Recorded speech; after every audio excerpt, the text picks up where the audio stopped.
हाँ जी। हेलो बेटा, अज आप फर्स्ट स्टार्ट करन लगे introduction to OR operation research.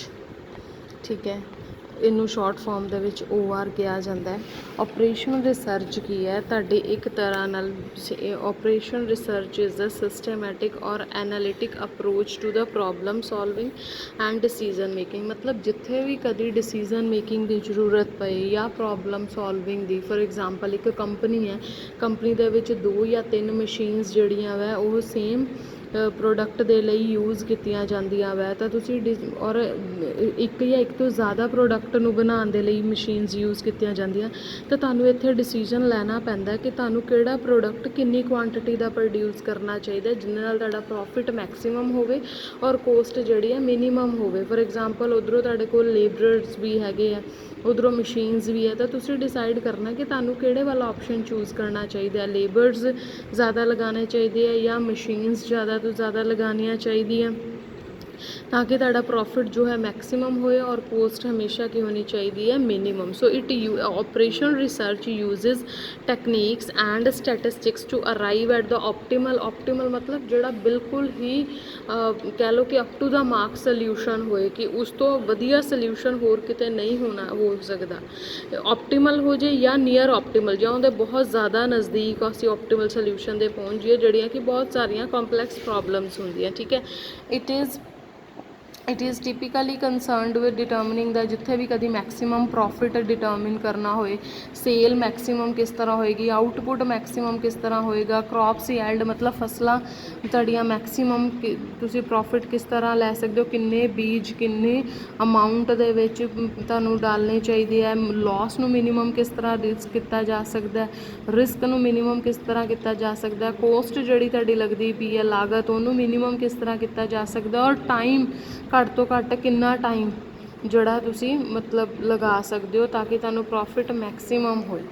ठीक है, सो इहदे विच असीं बहुत सारे मैथड्स करांगे। ऑपरेशन रिसर्च जिहड़ा वै उहदे बहुत की कह लो कि स्टैटिक्स ले लो, probability theory, game theory, decision theory, graph theory, ये सारे मैथड्स तुहानूं आने हैं अगे जाके सॉल्व करन दे लई। ठीक है, नाउ ऑपरेशन रिसर्च की हिस्टरी की है ये तुसी रीड आउट कर लेना कि सब तो पहला जिस तरह कंप्यूटर का कहते फादर चार्ल्स बेबेज नूं मन्निया जाता है because his research into the cost of transportation and sorting of mail led to Europe से यूनीवर्सल पैनी कोस्ट इन 1840 दे विच। ठीक है, उस तो बाद ऑपरेशन रिसर्च इंडिया किस तरह आया। इन इंडिया OR सोसाइटी कदों फाउंड हुई 1959 दे विच, also become a member of international federation of OR societies in 1959। OR देखो सिर्फ बिजनेस वगैरह दे विच नहीं यूज़ की जाती। OR नूं जे तुसीं अपने घर विच भी देखो ना तो घर दे विच भी अगर किते फिक्सड सैलरी आती है तो तुहानूं डिसाइड करना पैंदा कि असीं वो फ्रूट्स ते किन्ना लगाना, वैजीटेबल्स ते किन्ना पे करना है, इलैक्ट्रिसिटी ते या मोबाइल का रिचार्ज किन्ना करवाना है ताकि तुहाडी जिहड़ी कोस्ट जो है वो मिनीमम होवे, प्रॉफिट तुहानूं मैक्सिमम होवे। सो जिथे भी कभी प्रॉफिट की गल हुंदी है उत्थे जो भी टैक्नीक्स यूज़ कीतियां जांदियां that are OR techniques. Indian airlines है, सपोज करो फ्लाइट्स की टाइमिंग डिसाइड करनी है कि किहड़े टाइम ते किन्नियां फ्लाइट्स इत्थों जानियां चाहिए या वापसी ते किन्नियां या किहड़े रूट तो जानियां चाहिए ताकि तुहानूं जिहड़ा वै प्रॉफिट मैक्सिमम होवे, कोस्ट मिनिमम होवे। सपोज करो तुसीं एक ट्रैवल एजेंट हो और तुसीं एक बस हायर की हुई है, तो तुसीं ये डिसाइड करोगे कि बस जिहड़ी आ पहलां जगराओं जाएगी, फिर मोगे जाएगी, फिर अगों फिरोजपुर जाएगी। सो एक तरह का रूट डिसाइड करोगे। ये नहीं तुसीं करोगे कि पहला जगराओं तो लुधियाने चल जाओ, लुधियाने तो मोगे चल जाओ, तो फिर दोबारा जगराओं तो होके जाना पेगा। सो तुहाडा रूट रस्ता घट तो घट जिहड़ा और टाइम घट तो घट दे विच तुसीं पहुँच सको। ये सारिया प्रॉब्लम्स अगों जाके असाइनमेंट्स दे विच आंदियां। असाइनमेंट्स प्रॉब्लम दे विच असीं रूट वगैरह नाल ज़्यादा डिस्कस करते हैं। रेलवेज़ दे विच देखो ट्रेन दे आन जान दा टाइम किस तरह डिसाइड करना है। डिफेंस ऑर्गेनाइजेशनस है कि तुसीं आर्मी अपनी किस तरह कित्थे किहड़ा परसन उत्थे तुसीं सर्विस दे लई भेजना वै। ठीक है, किन्नी टीम भेजनी है।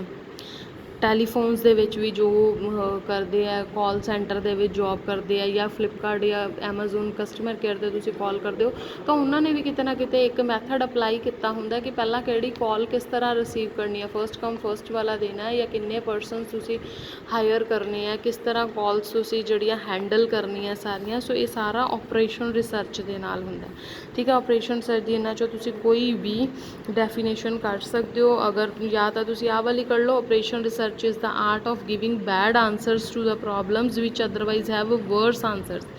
ਜਿਨ੍ਹਾਂ ਪ੍ਰੋਬਲਮਸ ਦੇ ਬਹੁਤ ਬੁਰੇ ਸੋਲਿਊਸ਼ਨ ਹੈ, ਉਹਨਾਂ ਦੇ ਸਿਰਫ ਬੁਰੇ ਸੋਲਿਊਸ਼ਨ ਦਿੰਦਾ, ਮਤਲਬ ਜਿਨ੍ਹਾਂ ਦਾ ਕੋਈ ਸੋਲਿਊਸ਼ਨ ਨਹੀਂ, ਉਹਦਾ ਸੋਲਿਊਸ਼ਨ ਉਹ ਆਰ ਦਿੰਦਾ।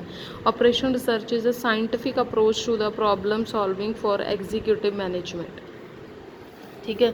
ਉਸ ਤੋਂ ਬਾਅਦ features of OR। Features of OR ਦੇ ਵਿੱਚ ਦੇਖੋ, ਸਿਸਟਮ ਓਰੀਐਂਟੇਸ਼ਨ ਫੀਚਰ ਹੈ, ਇੰਟਰਡਿਸਪਲਿਨਰੀ ਟੀਮ ਅਪਰੋਚ ਹੈ, ਜਿੱਥੇ ਇੰਡੀਵਿਜੂਅਲਸ ਮੈਂਬਰਸ ਨੇ ਇੱਕ ਟੀਮ ਵਰਕ ਕਰਦੀ ਹੈ, ਟੀਮ ਦੇ ਤੌਰ 'ਤੇ ਸਾਰਾ ਦੇਖਿਆ ਜਾਂਦਾ।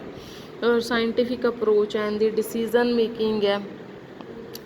ਆਪਰੇਸ਼ਨ ਰਿਸਰਚ ਜਿਹੜੀ ਹੈ ਨਾ, ਉਹ ਤੁਹਾਡੀ ਡਿਸੀਜ਼ਨ ਮੇਕਿੰਗ ਪਾਵਰ ਨੂੰ ਜਿਹੜੀ ਆ ਇਫੈਕਟਿਵ ਬਣਾਉਂਦੀ ਹੈ। ਤੁਹਾਨੂੰ ਇਹ ਪਤਾ ਲੱਗਦਾ, ਤੁਸੀਂ ਇਹ ਤੁਹਾਨੂੰ ਹੈਲਪ ਕਰਦੀ ਆ ਟੂ ਮੇਕ ਬੈਟਰ ਡਿਸੀਜਨਸ, ਕਿ ਤੁਸੀਂ ਆਪਣੇ ਡਿਸੀਜਨਸ ਕਿਸ ਤਰ੍ਹਾਂ ਹੋਰ ਵਧੀਆ ਲੈ ਸਕਦੇ ਹੋ in order to maximise your profit and minimise your cost.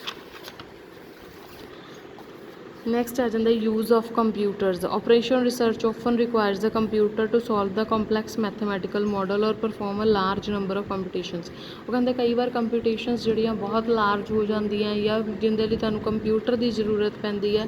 So operation research ਦਾ ਅਗਰ ਤੁਸੀਂ ਮੈਥਡਸ ਟੈਕਨੀਕਸ ਲਗਾਉਣੀਆਂ, ਤਾਂ ਉਹਦੇ ਲਈ ਤੁਹਾਨੂੰ ਇੱਕ ਕੰਪਿਊਟਰ ਜ਼ਰੂਰ ਯੂਜ਼ ਰਿਕੁਆਇਰਡ ਹੋਏਗਾ ਹੀ ਹੋਏਗਾ। Use of a digital computer has become an integral part of operation research, ठीक है। नेक्स्ट है objectives. Operation research always attempts to find the best and optimal solution to the problem. For this objectives of the organisations are defined and analysed. मतलब ਤੁਹਾਨੂੰ ਚਾਹੀਦਾ ਕੀ ਹੈ, ਕਿ ਤੁਹਾਨੂੰ ਕਿਸ ਤਰ੍ਹਾਂ ਦਾ ਤੁਹਾਨੂੰ ਆਊਟਪੁੱਟ ਚਾਹੀਦੀ ਹੈ, ਠੀਕ ਹੈ। ਕੁਆਂਟੀਟਿਵ ਸੋਲਿਊਸ਼ਨਸ। ਕੁਆਂਟੀਟਿਵ ਸੋਲਿਊਸ਼ਨਸ ਦੇ ਵਿੱਚ operation research provide the managers with quantitative basis for decision making. ਤੁਹਾਡੇ ਸਾਹਮਣੇ ਸਾਰਾ ਡਾਟਾ ਪਿਆ ਹੁੰਦਾ, ਗ੍ਰਾਫ ਤੁਹਾਡੇ ਸਾਹਮਣੇ ਬਣੇ ਹੁੰਦੇ, ਤੁਹਾਨੂੰ ਪਤਾ ਲੱਗ ਜਾਂਦਾ ਵੀ ਕਿਹਦੇ ਨਾਲ ਜਿਹੜਾ ਇਹ ਹੈਲਪਫੁਲ ਹੋਏਗਾ। Human factors. Human factors play a great role in the problems. So study of OR is incomplete without a study of human factors. Human factors ਕੀ ਹੁੰਦੀ ਹੈ, ਤੁਹਾਡੇ ਕੋਲ ਲੇਬਰਸ ਵਗੈਰਾ ਕਿੰਨੇ ਅਵੇਲੇਬਲ ਹੈ, ਕਿਸ ਤਰ੍ਹਾਂ ਉਹ ਕੰਮ ਕਰਦੇ ਆ।